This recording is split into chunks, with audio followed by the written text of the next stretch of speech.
y muchas gracias a todos los participantes que se toman esta horita para hacer unas reflexiones sobre los números uno. Es un tiempo bastante compacto. Yo les voy a estar pasando una presentación que tiene por objetivos, por un lado, darles a conocer un mapa que hemos trabajado y hemos desarrollado en la cátedra PwC del IAE de Gobierno de Organizaciones sobre lo que es la agenda del número uno, algo que venimos haciendo hace 20 años. Algunos de ustedes los conocerán, les pido disculpas, vamos a pasar rápido como para que los que no lo conocen se lo lleven, porque nos parece que es una herramienta muy, muy interesante. Se van a llevar preguntas. En la década pasada, o sea, antes del 2020, cuando hacíamos este encuentro que duraba una mañana, nos metíamos mucho con los participantes en términos de responder estas preguntas. Daremos respuesta a alguna de ellas ahora, otras se las van a llevar para que las tengan, que las reflexionen. Siempre trabajamos en un estándar de 10 preguntas. Ahora aparecieron 4 o 5 más, que también quiero que se las lleven. Y en base a este mapa del territorio de agenda del número uno, el año pasado hicimos una mirada de lo que estaba pasando. Vamos a revisar qué pasó en el 2020 y vamos a ver qué aprendizajes hubo.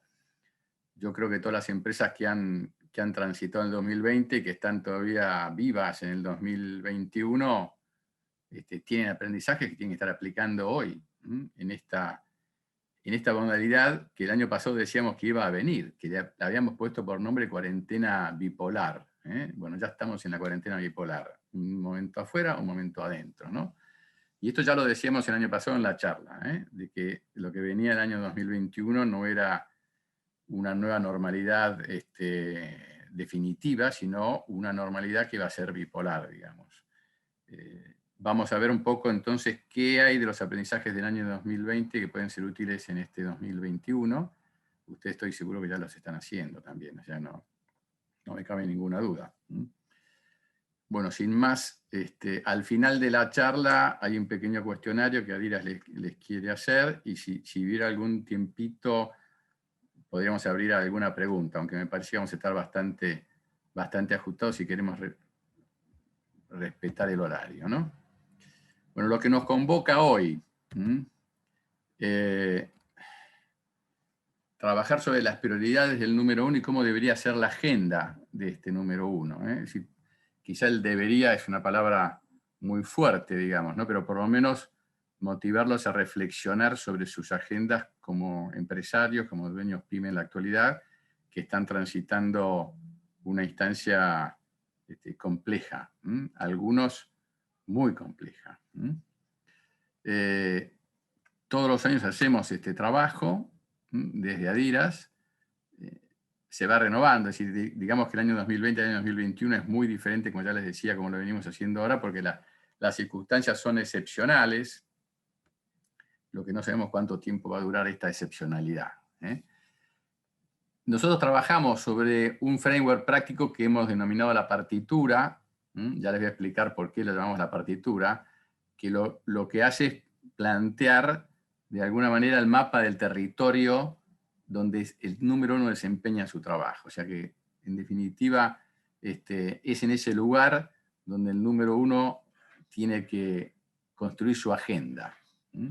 Y también, en base a las encuestas que hacemos, vemos cómo se va dinamizando esa agenda, dónde ponen los acentos, dónde no ponen los acentos en función del contexto, digamos, e inclusive en función del tipo de empresa y del carácter. Si es un gerente general de una empresa mediana, no dueño, o si es un dueño, manejan las agendas de maneras diferentes. Si es un gerente general recién llegado a su puesto, tiene una perspectiva de lo que es su agenda diferente de la persona que está hace 7, 8, hasta 10 años en el cargo.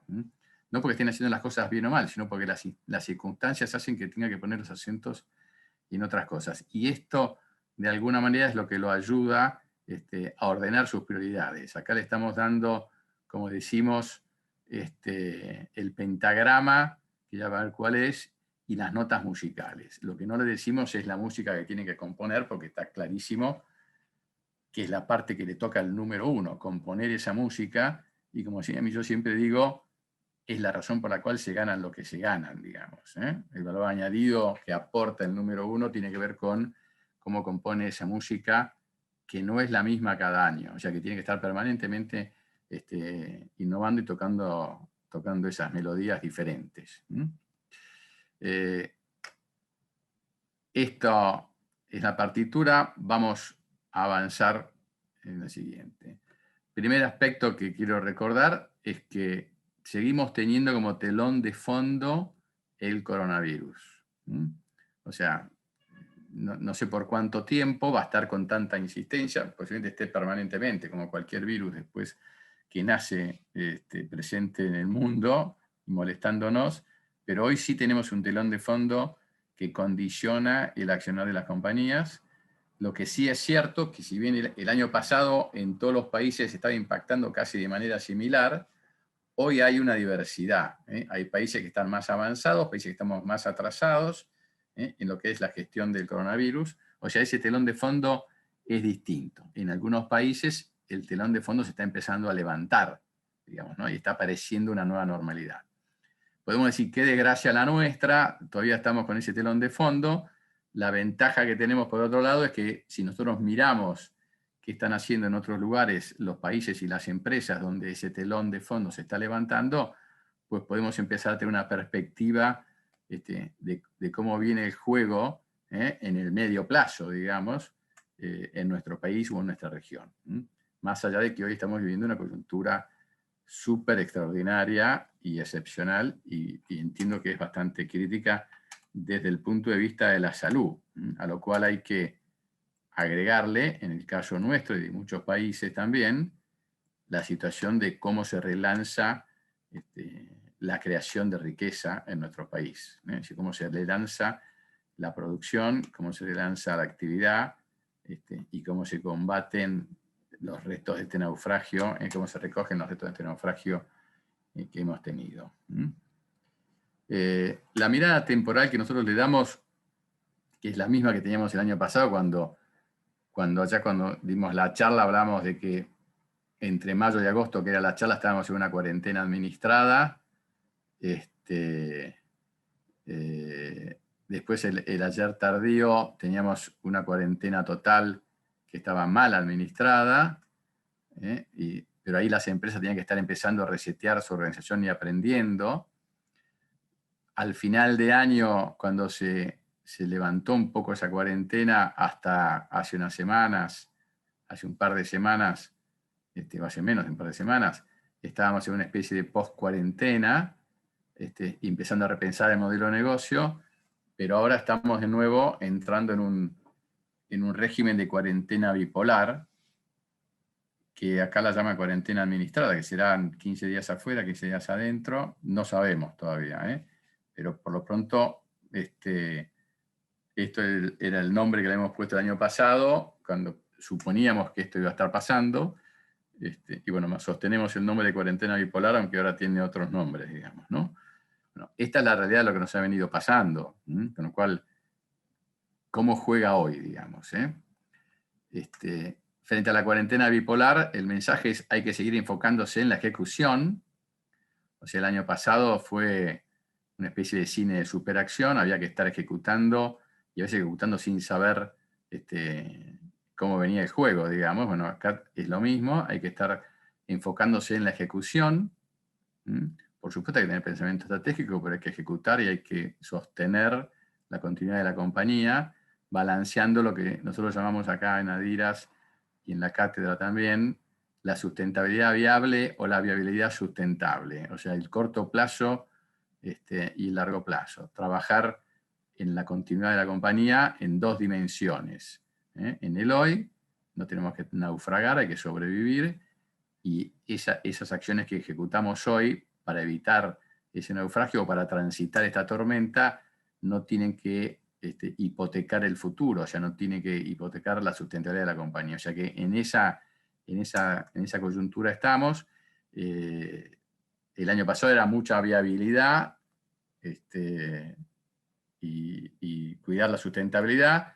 Habitualmente el trabajo debería ser del número 1 ser responsable de la continuidad de la compañía trabajando en la sustentabilidad y con su equipo trabajar en la viabilidad.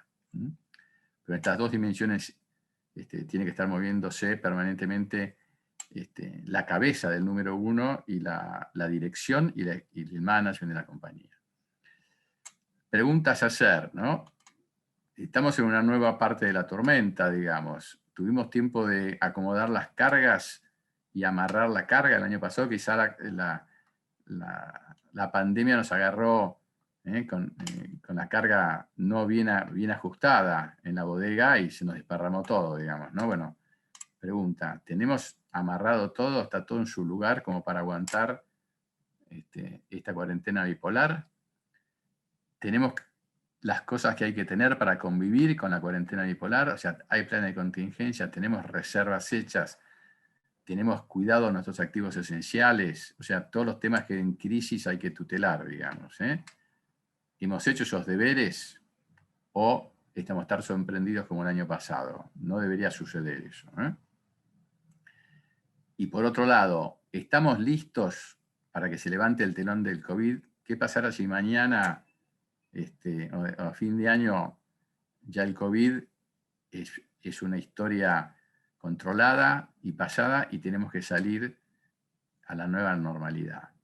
¿Nos la estamos imaginando? ¿Estamos listos para competir? ¿Qué cambios estamos haciendo? Bueno, esas son todas preguntas que tienen que estar en la cabeza de ese número uno. Todo esto lo estoy planteando para pincelar la coyuntura en donde se insertan estas 10 preguntas que nosotros siempre hacemos, pero que no solamente son de la época del coronavirus, sino que son de siempre. Es lo que hemos trabajado y extraído de nuestros trabajos con el número uno del año 99, donde hablamos sobre la importancia o no del número uno en el destino de la compañía, en el tiempo que tiene el número uno para hacer su trabajo, que no es de por vida, digamos, o sea, porque uno es finito. Si hay aprendizajes o lados ciegos en la función, bueno, esto ya está clarísimo, que ustedes ya podrán contestar esto en función de lo que tuvieron que aprender el año pasado. ¿Cuál es el criterio que hay que tener en cuenta a la hora de decidir qué es lo que hay que hacer? Y acá me voy a detener un minuto diciendo, bueno, ojo, ¿cómo decido yo lo que tengo que hacer cada día? ¿Por qué yo decidí hoy venir a esta charla? ¿Qué temas tienen que estar en mi agenda de número uno?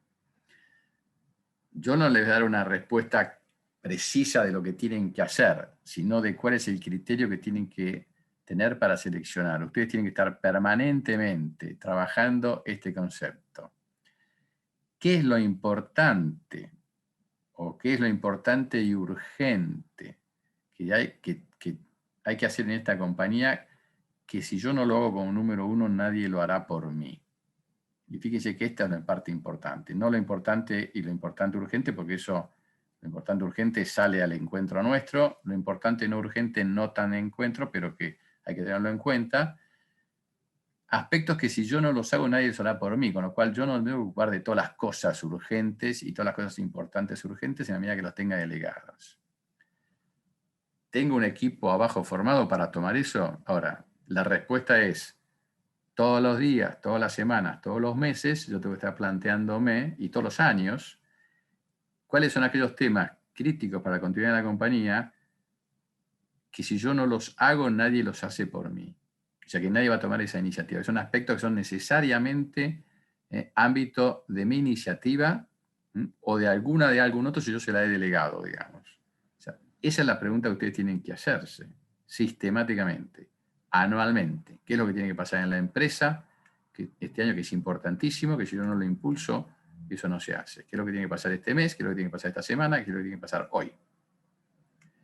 No es un criterio sencillo en el sentido de que no está la respuesta, digamos. Ahora, ¿por dónde encuentro esa respuesta? Esta respuesta se encuentra en algún lugar del mapa que yo les voy a pasar o en alguna de las notas musicales. Nosotros podemos ver lo que les voy a mostrar ahora, como el mapa del territorio, o como el conjunto de notas musicales con el cual ustedes mismos tienen que seleccionar la melodía o tienen que elegir el sendero por el cual van a transitar en ese territorio, que tiene que ver con este criterio. ¿Cómo agrega valor el número uno? ¿Para qué está? ¿Cuál es su principal responsabilidad? Y en esto nosotros somos bastante bastante sintéticos y precisos en términos de afirmar que el número 1 es responsable de la continuidad de la empresa. El número 1, acompañado por su directorio y su equipo ejecutivo. Tiene que trabajar por la continuidad. ¿Para quién? Para todos.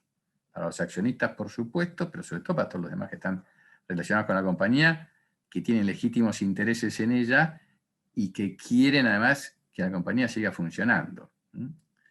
En Davos, en febrero de 2020, antes de la pandemia, ya hablaban de la era del siglo XXI, es la del capitalismo de los stakeholders. O sea, una empresa para todos. Siempre fue una empresa para todos, lo que pasa es que estaba puesto el acento de alguna manera más en ese concepto que ya está bastante devaluado, en el sentido de que no es lo único y más importante, de que hay que maximizar el valor para el accionista. Bueno, la manera de maximizar el valor para el accionista es lograr que todos los grupos de interés quieran seguir participando en ese nodo de relaciones que es una empresa. Porque puede haber una posibilidad de que alguien lo bloquee eso. Con lo cual estarían haciendo un mal favor al accionista si no tuviéramos en cuenta esos intereses. Hablando siempre de intereses legítimos, no estoy hablando de Moyano bloqueando la salida de las plantas. O sea, tengamos en cuenta que ese punto cada vez está más claro en términos de para qué estamos nosotros como números 1, sea dueño o sea un management profesional. Esa es mi principal responsabilidad, puesto con el sombrero de número 1. Las otras 5 preguntas que completan las 10 que siempre discutimos y que ahora lamentablemente me tienen que escuchar a mí solos, es cómo conceptualizo mi trabajo, cuál es mi territorio, de eso vamos a hablar en breve. ¿Qué porcentaje de mi agenda es emergente? O sea, ¿cuánto de mi agenda cotidiana termina siendo una agenda que yo no tenía previsto? Esto es muy interesante, lo que pasaba en la prepandemia y lo que pasó el año pasado, digamos. Tenemos algunas respuestas del año pasado en números 1, en donde nos hablan claramente de que antes de la pandemia la mitad de la agenda era emergente, para que se den una idea. Encuestamos 1000 números 1 a lo largo de 20 años. O sea que esto es muy fuerte como mensaje en términos de que si la mitad de mi agenda es emergente, yo tengo que empezar la semana con la mitad de mi agenda libre. Tómense ese datito para su cuaderno de bitácora. No se planifiquen los días de las 8 a las 7 de la tarde completos porque van a tener problemas de agenda seguro, digamos. La mitad de su agenda es emergente. El año pasado, en el corto plazo, la agenda emergente estalló, pasó a ser un 70% emergente. Hacia el final de año, ya la gente decía, bueno, ahora tengo la agenda mucho más ordenada, digamos, ¿no? Se manejaban, como no se movía mucho de su casa, empezaron a trabajar con agendas a veces menos emergentes, pero en definitiva, el promedio del año pasado, la agenda emergente pasó del 50 a casi el 70%, porque apareció un cisne negro, claramente. Pero ese es un dato importante y corolario de que manejen sus agendas con espacios libres para completarlos con temas importantes y urgentes que van a emerger cotidianamente, es un tema no menor. ¿Cómo distribuyen su tiempo entre lo importante y lo urgente y cómo distingo entre ambos? Algo que también vamos a hablar un minutito más adelante. Algunos aspectos que son los lados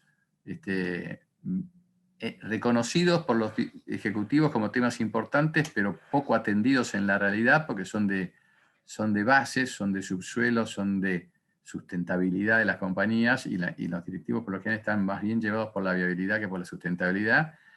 Es identificar las competencias genéricas básicas que debe desarrollar en mi empresa y que debe desarrollarse en toda empresa. Esto lo vamos a ver en un minuto y es un mensaje muy, muy serio que quiero darles en términos de, bueno, pero ¿cuáles son esas competencias genéricas básicas que cualquier empresa debería tener desarrolladas? De hecho, los que no lo tenían el año pasado sufrieron más que otras. Y la 10ª pregunta, que es muy directa a los que son números 1, supongo que ustedes son todos números 1 o aspiran a hacerlo, o trabajan con números 1, ¿cuál es el principal y último legado del número 1? Y ese tema se lo cuento ahora breve, algunos ya lo están pensando, el último y principal legado del número 1 es una sucesión sin crisis. Sea el fundador, sea la segunda generación que le pasa a la tercera, sea el gerente general profesional que se está retirando. Esto le pasa a las pymes, a las medianas y a las grandes. Las transiciones de números 1 son muy importantes para no generar discontinuidades o rupturas en el desarrollo de las compañías. Y no suelen hacerse de la mejor manera. El país que yo he encontrado que tiene mejor planteado eso por hacerlo desde el principio son las empresas japonesas. Cuando uno asume un cargo número 1 en una empresa japonesa, en el exterior sobre todo, pero la experiencia que yo tengo es que te dicen parte de tu bonus desde el primer día que asumís como presidente de la compañía o director general, va a tener que ver con qué estás haciendo para preparar a tu sucesor desde el primer día. Y ese es un trabajo que por lo general todo el mundo dice que está muy bien, que tiene que ser así, que está todo bueno, pero después lo ponen a un costado. Está claro que en la pandemia este tema quedó de costado claramente porque nadie iba a abandonar el barco en pleno naufragio, además si abandonaron el barco capaz que se ahogaba en el agua, digamos, ¿no? Pero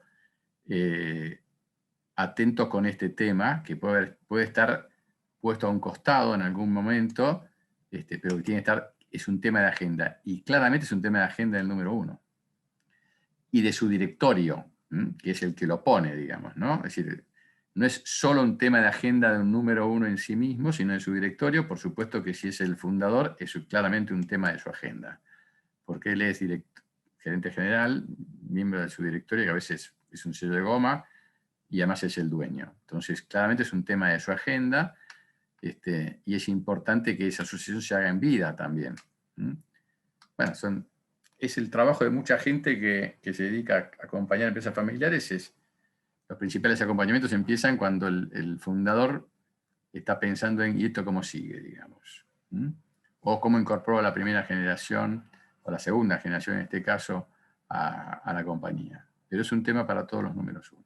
Estas son las 10 preguntas que quiero que se lleven, que busquen las respuestas a partir de los mensajitos que yo les digo, lo que van a surgir más adelante, pero que tienen que estar revisadas por ustedes. Las nuevas preguntas que surgieron el año pasado, una se llama, ¿cuál es el componente esperable de un número 1 en estas circunstancias de un mundo en crisis y en pausa, stop and go? ¿Cómo se redefinen y se organizan las prioridades a la luz de la partitura? Digamos, bueno, ¿qué temas, qué notas musicales suenan más en estos momentos de 2020-2021? ¿Qué aspectos descuidados de la gestión previa mía encuentro como, mirá vos, las piedras que me baja el agua y fíjate las piedras que aparecen en la bahía, digamos? Y me lamento no haber hecho algunas cosas. Bueno, tomemos nota de esas cosas, cada una las tendrá, para corregirlas a futuro, porque van a haber nuevos cisnes negros. ¿Qué competencias personales se han puesto a prueba en ustedes y si las tenían? Hubo números 1, me decían, yo tuve que empezar a hablar con mi gente en forma muy personal, muy empática, y la verdad que yo más que hablar con mis gerentes nunca lo había hecho, y tuve que empezar a hablar con mi gente, y a veces irme, porque no valía la pena, no alcanzaba con una carta o con un Zoom, ir a hablar personalmente con mi gente para que entiendan la situación en que estábamos, y esa comunicación no la tenía tan clara, y tuve que empezar a desarrollar ciertas capacidades nuevas. Bueno, a muchos números 1 les pasó eso, por decir una, digamos. ¿Y qué nuevos aprendizajes personales, que tienen vinculación con la pregunta 4, y organizacionales están aconteciendo? O sea, lo que no mata fortalece, se lo voy a poner en unas transparencias al final, qué cosas nuevas hemos aprendido, qué cosas nuevas vamos a seguir. Hay muchas compañías que están cambiando todo su régimen de operaciones, no debido a la cuarentena, sino gracias a la cuarentena, porque se han dado cuenta de que pueden funcionar de otra manera, inclusive más eficaz. Y están irrumpiendo todo el tema digital en las operaciones de la compañía, donde ya casi nadie puede mirar para el costado y no tener una visión digital de su empresa. Donde hablo de visión digital estoy hablando de IT, más Internet, más redes sociales. Y cómo eso se conjuga para hacerme más competitivo a mí. Y para yo poder estar compitiendo y que nuevos negocios aparecen en ese escenario, digamos. ¿Existía eso antes? Sí. Había algunas empresas que lo estaban llevando adelante muy bien, otras estaban pensándolo y otras no lo tenían en cuenta, y todas han tenido que entrar en esta se adelantó como 10 años el tema. Los especialistas dicen que el tema del e-commerce, que venía creciendo a razón del 1% anual, y creció el año pasado 10% en términos reales. Ya pasó no sé si del 15 al 25%.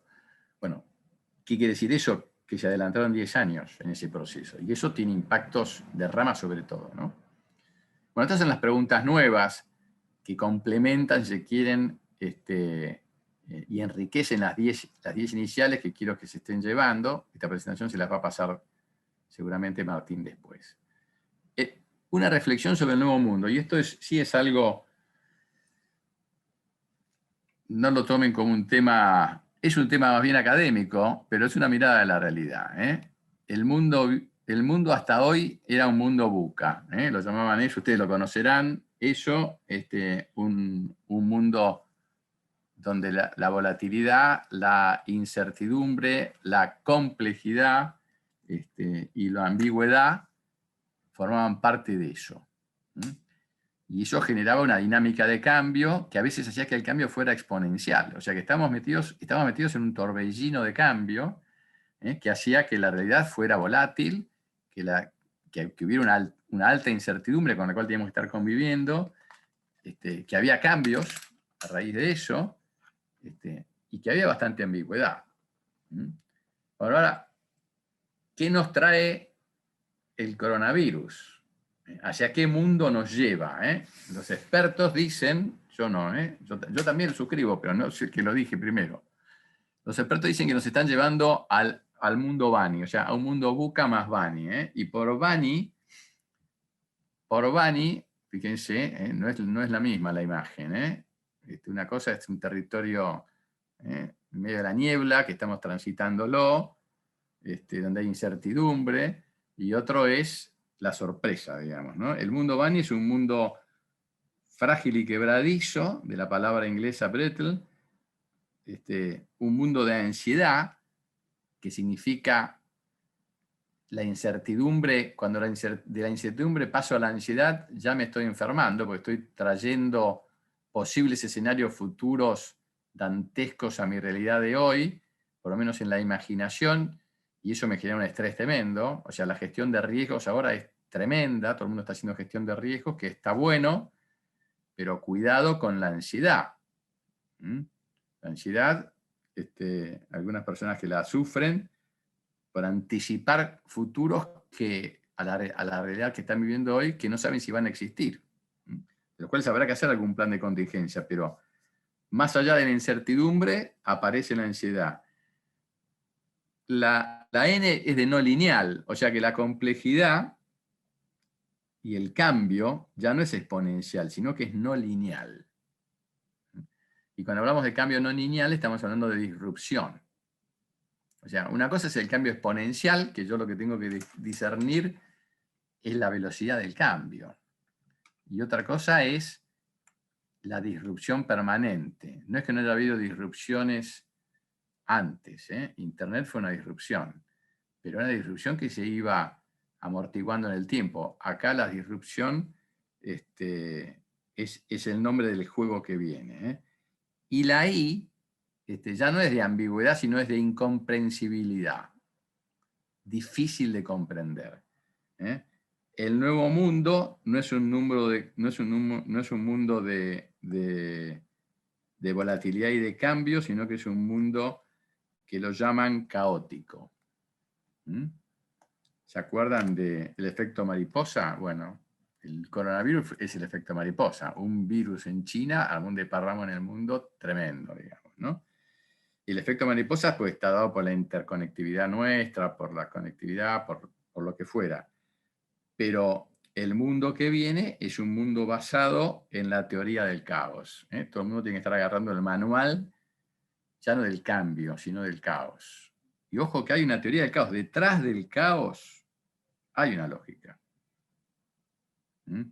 Es más, seguramente el hombre vivió siempre en un mundo bajo la lógica del caos. Lo que pasa es que no era visible, ahora se está visibilizando.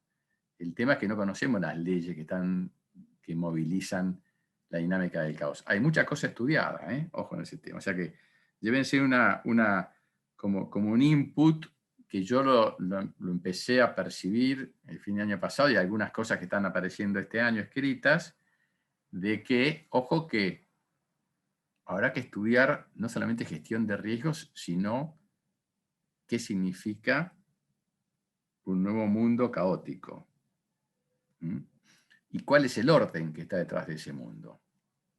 Esto no lo vimos el año pasado en la presentación que hicimos de la agenda del número 1. Estábamos pensando que estábamos en un mundo buca, digamos, un buca, si se quiere, tensionado. Bueno, ahora hay una mirada nueva. ¿Será la realidad? ¿No será la realidad? Bueno, a la gente le gusta poner nombres, el buca, el Bani, bueno, lo que fuera. No nos quedemos con eso, aunque van a empezar a escuchar hablar de estos temas. Quedémonos con teoría del caos. Sobre las cuales hay cosas escritas, ojo, no es que están escribiéndose ahora. Avancemos en el territorio. Dice, bueno, pero entonces, a partir de acá, ¿es el mejor trabajo el del número 1? Y es un trabajo exigente. Es un trabajo donde la ansiedad puede doblegarme. Es un trabajo donde la incertidumbre puede llevarme a ser ansioso. Es un trabajo donde voy a encontrarme con disrupciones. Es un trabajo que lo tengo que hacer en un mundo que no voy a terminar de comprender. Y en un mundo que ya más que volátil es frágil, se me puede romper en las manos lo que tengo, digamos. Bueno, señores, bienvenidos al nuevo mundo, a la nueva normalidad. Si podemos hablar de la nueva normalidad, en la teoría del caos, digamos. Ahora, urgente, entonces necesito un mapa del territorio. Ya sé que esto está metido en la atmósfera del caos, pero ¿cuál es ese territorio? ¿Cómo puedo conceptualizar mi ámbito de trabajo, mis tareas? Y esto es lo que quiero que se lleven, no totalmente profundizado, porque no vamos a tener tiempo, pero por lo menos para que lo lleven y lo reflexionen. Esto es resultado de un trabajo, y llegamos a lo que sería un framework práctico, que después de 20 años de elaborarlo, le pusimos el nombre de la partitura porque entendíamos que es como darle las notas musicales a los números 1 para que elaboren la melodía, digamos, ¿no? Es decir, un mapa indispensable, donde como el flautista de Amelín van tocando la melodía ustedes, y es una melodía que es única, que va a ser distinta para una misma empresa si el número 1 es diferente, además, o sea que es muy importante quién es el número 1, y que a partir de eso nos ha permitido a nosotros no solamente elaborar el territorio, sino poder anticipar aspectos de la agenda que tiene cada número 1 en función de las características de la compañía, si es una multinacional o no, si es un directivo extranjero o nacional, si es el dueño o es un gerente general nacional pero no dueño, si está hace poco o hace mucho en la función. Bueno, a partir de ahí hemos elaborado una serie de cosas que no están expresadas en esto, pero sí en 3 o 4 artículos que hemos publicado en la Harvard Business Review de europea, digamos, y en algunas revistas especializadas de escuelas de negocios, como el IESE. O sea, en esos lugares hay papers muy concretos, digamos, metidos en eso, pero hoy vamos a presentar ese modelo. Vamos a ponerlo ahora en pantalla general. Ese framework conceptual parte de entender que la empresa tiene unos fines que tiene que ver con la creación de riqueza, con la distribución de esa riqueza, con la atención de necesidades, con el concepto de que la empresa es un activo social, le interesa a la sociedad que las empresas existan. El caso de la Argentina está en discusión, había una encuesta que la empresa tenía mala prensa en casi un 50% de los argentinos, lo cual tenemos un tema gordo ahí desde el punto de vista conceptual, creo que somos el país líder en eso, pero está claro que la empresa tiene una afinidad muy concreta que tiene que ver con desarrollar las comunidades ayudar al desarrollo de las comunidades donde está y de las personas de esos, a través de la creación de riqueza, atención de necesidades, o sea que esa es la afinidad de la empresa. La responsabilidad que tiene el fundador de estas instituciones, que son muy importantes, y por eso el empresario es muy importante, es la continuidad de esta institución social que él crea al principio con una finalidad más personal, pero después se da cuenta de que tiene un rol más importante en la sociedad, más que él generarse un ingreso para su familia, digamos, o tener una cierta rentabilidad. Y hay 3 dimensiones del número 1, que nos decimos, bueno, el número 1 tiene tres facetas, digamos. No siempre las tienen en niveles de excelencia absoluta, pero por supuesto que tiene una mirada de estratega, porque si no, no se le hubiera ocurrido esa oportunidad de negocio, y no podría definir nuevos negocios. Por supuesto que tiene una finalidad ejecutiva, una dimensión ejecutiva, que es esas oportunidades de creación de riqueza que descubre, hay que ponerlas en valor, hay que llevarlas a la práctica. Y por supuesto que tiene una dimensión de líder, porque para hacer eso tiene que ser capaz de conducir grupos humanos en busca de objetivos comunes, que es la tarea propia del número 1, por eso lo llamamos nosotros político de empresa, que es una tarea política, esencialmente, digamos, que es liderar a esas personas que voluntariamente adhieren a trabajar en la compañía y con la compañía, cuando hablamos de proveedores o de otro tipo de personas. Bueno, esas 3 dimensiones, en algún porcentaje las tienen que tener los número 1, ustedes pueden mirarse al espejo y deciden cuáles son fuertes o no. Por supuesto, un número 1 se puede rodear de equipos, de un management que lo acompañe y que además complementen esas dimensiones. Ahora, visto esto, alrededor de esas 3 facetas, tiene que gestionar 3 procesos. Y esto es un tema interesante porque se lo pueden llevar incluso en la cabeza, digamos, ¿no? Bueno, ¿de qué se ocupa el número 1? Bueno, se ocupa de llevar adelante un proceso de negocio, que es eso de descubrir y definir las oportunidades de creación de riqueza que hay en el contexto y a los cuales se quiere dedicar, y a los cuales va a desarrollar capacidades para eso.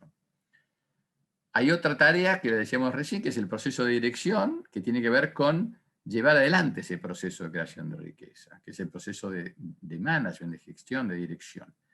Y hay otro aspecto que es el institucional, que yo lo llamo, que es la tarea de todo político, sea un empresario, sea el presidente de un país, sea el presidente de una ONG, sea lo que sea, que es, nosotros lo llamamos proceso de configuración institucional, pero en definitiva es crear contexto. La tarea del líder político no es dar órdenes, no es hacer cosas, sino es crear contexto, es crear las condiciones internas y contribuir a las externas para que la razón de ser o la finalidad de la empresa se pueda desarrollar de la manera más armoniosa posible.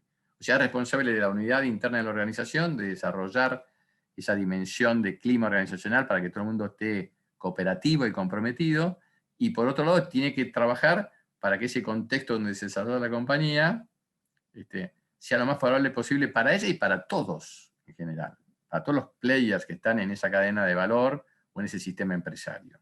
Por eso la tarea del número 1 no solamente tiene que ver con lo que hago dentro de la compañía, sino qué rol quiero jugar hacia afuera. El más propio sería participar en una cámara empresaria, pero por ahí puede participar en una ONG, o puede participar en una asociación civil que hable de no sé qué cosas, o puede ir a discutir al Congreso una ley, lo que fuera.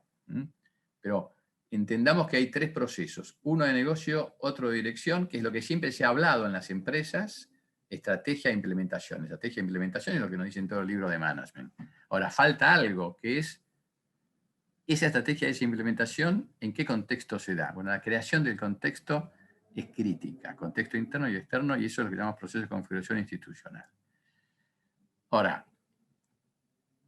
tutela la eficacia, o sea, que tenga los resultados que tiene que tener y distribuya esa riqueza, es la dimensión de estratega. Se se focaliza en la ejecución, en el aprendizaje y en que la compañía esté renovándose, o sea, que tenga siempre las condiciones y las críticas para poder desempeñarse en ese rol que quiere tener. Y la otra es generación de contexto, que es las condiciones para que la empresa se pueda desarrollar en forma armónica. Esto es el paquete conceptual que sale. Ahora, pero dame más detalles de ese territorio. Bueno, los más detalles son los siguientes, que es lo que llamamos la partitura. Debajo de cada proceso aparecen 5 variables, o 5 espacios, o 5 ámbitos, que son razonablemente independientes entre sí, en donde el número 1 tiene que poner el acento. Entender qué está pasando y qué está sucediendo en la cadena de valor. Tiene que tener claro el modelo de negocio y los nuevos negocios y los negocios donde quiere estar la compañía. Tiene que desarrollar la capacidad de pensamiento estratégico, que son las competencias genéricas básicas de las cuales ya hablábamos. Tiene que ayudar a que la empresa tenga una visión, no tiene por qué proveerla él solo, pero la empresa tiene que trabajar para que haya una visión a 5 años, a 10 años. No sé quiénes vieron el coronavirus, pero hubiera sido buenísimo que alguien lo hubiera visto, porque si hubiera estado esa visión de contexto, digamos, si hay empresa en ese contexto, podría haber anticipado cosas. Tienen que impulsar nuevos negocios. En términos de proceso de dirección, ¿qué tiene que hacer el número 1? Bueno, armar su equipo de colaboradores y conducirlo, desarrollar la capacidad de aprendizaje organizacional como competencia. Esa era una competencia clave a tener el año pasado, donde había que aprender un montón de cosas nuevas de golpe. Las que empresas que no lo tenían desarrollado sufrieron más que las que lo tenían desarrollado. Es la segunda competencia genérica básica, o sea, cada proceso tiene una competencia genérica básica abajo, que lo soporte, que es difícil que los número 1 se ocupen de desarrollarla y se hace por derrame, digamos, pero no porque conscientemente se quiera. Tiene que conducir el proceso de formulación estratégica y tiene que, por supuesto, realizar el control estratégico y de gestión habitual, digamos. Y lo institucional tiene que ver con la armonización de vínculos con stakeholders, con cuidar el contexto interno, la unidad organizacional, con promover la innovación, y esa es la otra competencia genérica básica que tiene que desarrollar la compañía, y es responsabilidad del número 1 crear el contexto para que haya innovación, porque si va a haber disrupciones en el futuro, antes había cambios exponenciales. Si hay disrupciones en el futuro, yo quiero ser el que la provoca, no quiero que la provoque otro. En ese proceso de innovación aparecen claramente los líderes nuevos. El aspecto que veníamos hablando antes de desarrollar y proveer el sucesor. Y, por supuesto, entender qué cambios hay que impulsar en la organización. Así como tengo que impulsar nuevos negocios, qué cambios tengo que impulsar en esa organización. Bueno, estas son 15 variables, las 15 notas musicales. El pentagrama es el pentagrama del proceso de negocio, del proceso de dirección y configuración institucional. Y acá está el juego de ustedes, señores. Esto es bastante acabado lo que es el mapa del territorio del número 1. Por supuesto, esto se pudiera, y en eso estamos trabajando, pero nos lleva la vida, se puede abrir si son 15 áreas, 75 tareas concretas, digamos, ¿sí? 5 por cada una de estas. ¿Qué significa conducir a los colaboradores? Y yo puedo decirle cosas muy concretas, ¿no? ¿Qué significa elegir colaboradores y delegar? Podemos hablar de 5 temas concretos. ¿Qué significa desarrollar el proceso? ¿Qué tengo que hacer para desarrollar el sucesor? ¿Qué tengo que hacer? Bueno, en esos temas se puede discutir, pero ustedes podrían decir, bueno, entonces, ¿cómo entiendo yo la cadena de valor? ¿Trabajo ese tema? ¿Cómo lo estoy llevando adelante? Porque ustedes no es que no conozcan estas notas musicales, claro que las conocen. De hecho, las han dicho ustedes en las encuestas. El tema que ustedes ahora digan, tengo la casa ordenada, vamos a ver, voy a trabajar cada una de estas 5 dimensiones, a ver qué es lo que yo hago, qué es lo que yo hago hacer de esto, tengo este territorio cubierto, cuál es el sendero que tengo que cursar este año. Bueno, estas son las cosas que tienen que estar reflexionando ustedes, que si no lo hacen ustedes, no lo hace nadie por ustedes. Y si ustedes están en un directorio y tienen que ayudar al número 1 en su trabajo, tienen que ayudarlo a que especifique y entienda este tema. O sea, yo como director, miembro de un directorio de una compañía, acompañando a un número 1, yo tengo que preguntarle, che, ¿cómo andás por acá? ¿Qué es lo que estás pensando este año en estas dimensiones? ¿Cuál es la melodía que nos querés traer y vas a tocarnos acá en el directorio? Y por supuesto, yo soy miembro de un staff del equipo de alta dirección de la compañía y tengo un gerente general con el cual trabajo. la mejor manera de ayudarlo yo a ese gerente general también es ayudarlo a que clarifique esto y decirle, bueno, a ver, ¿qué cosas me vas a delegar a mí de estos temas importantes que tienes en la agenda para vos ocuparte de aquellas cosas que si vos no las haces, nadie las hará por ti? Esos son los diálogos que hay que tener hacia arriba y hacia abajo como número uno, con este mapa, digamos, ¿no? Por supuesto, después, en cada circunstancia de vida de la compañía, en cada realidad, hay matices. Bueno, para eso se les paga, ¿eh? Para que trabajen los matices. Acá tienen la infraestructura. Esto es lo mismo visto de otra manera, o sea que ustedes pueden jugar con esto. Hay tareas de estas que hay que atenderlas regularmente y hay tareas que tienen atención puntual. ¿Eh?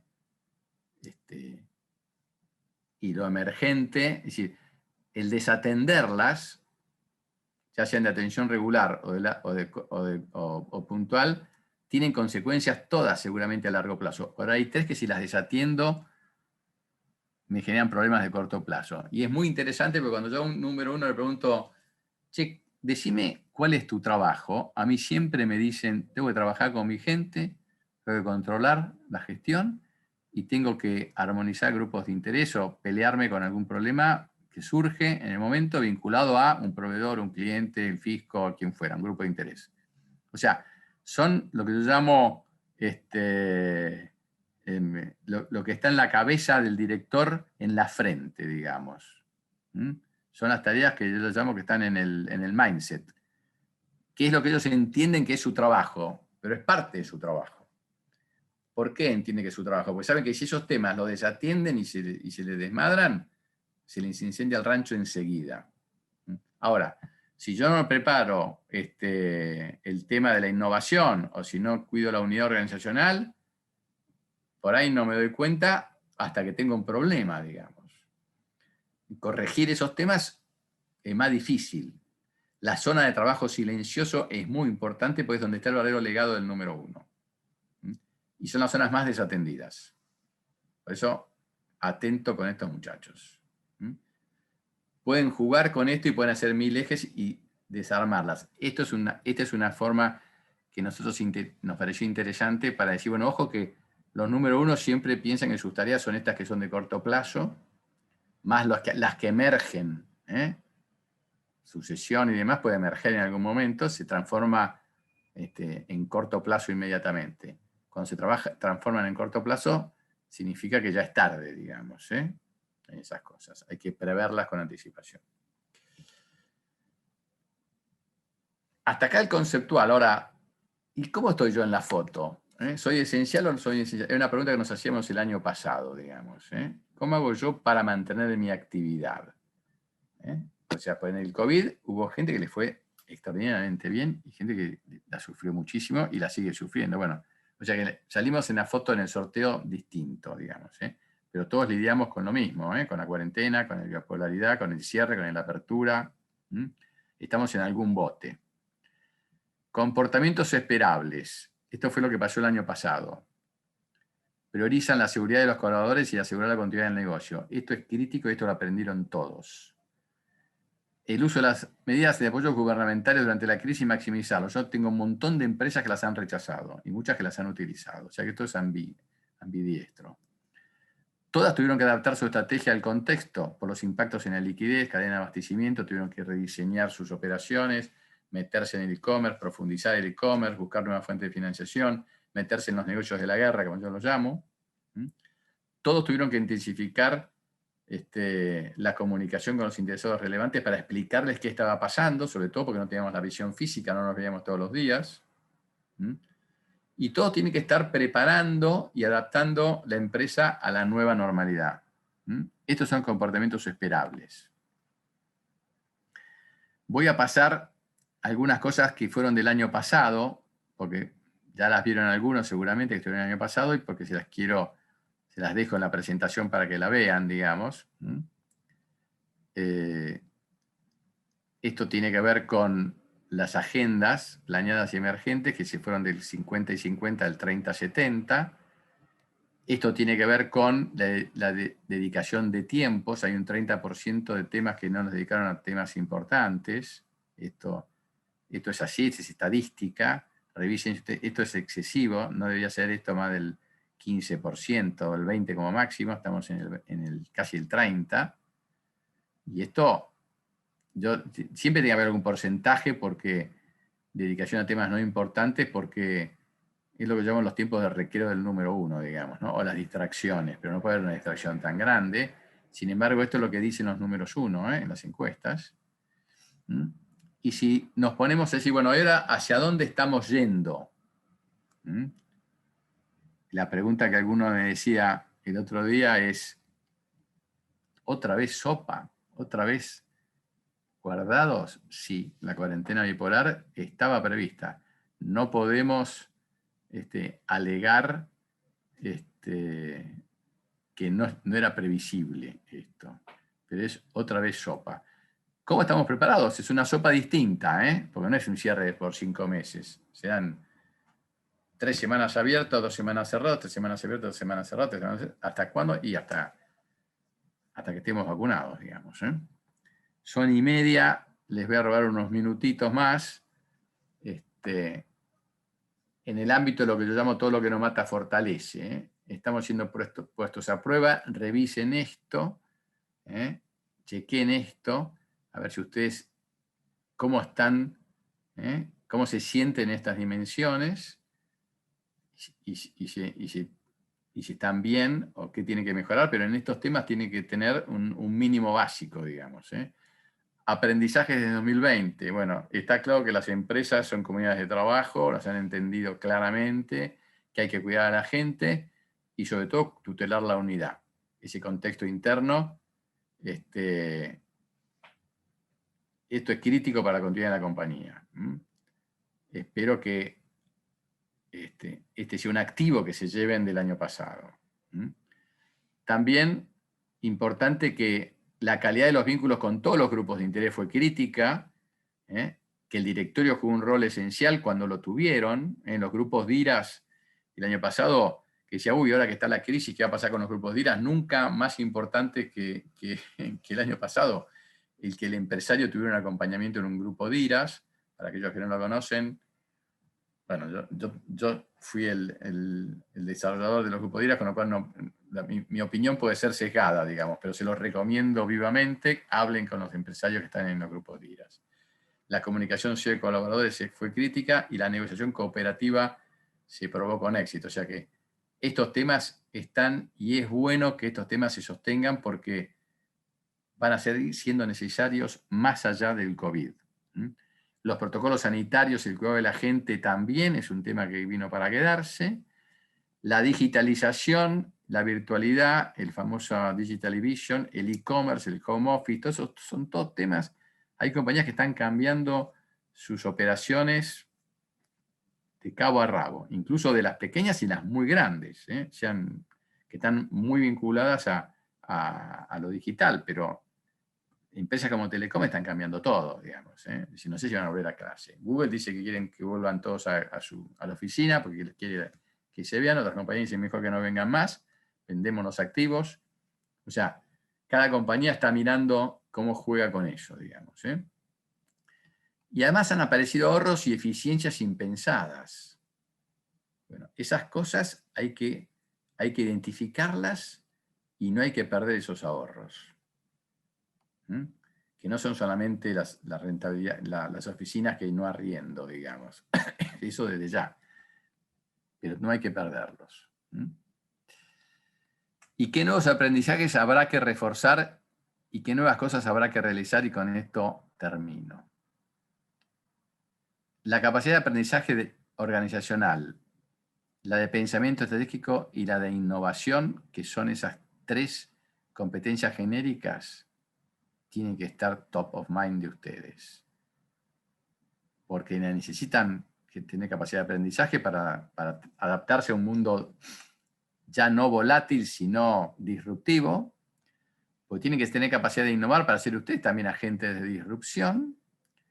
Y porque tienen que tener pensamiento estratégico, no solamente ustedes que lo tienen, sino su propia organización, porque la realidad va a ser muy compleja y se requiere que todos en la empresa estén atentos a esa realidad y tengan perspicacia para entenderla y anticipar, digamos, con la gestión de riesgos.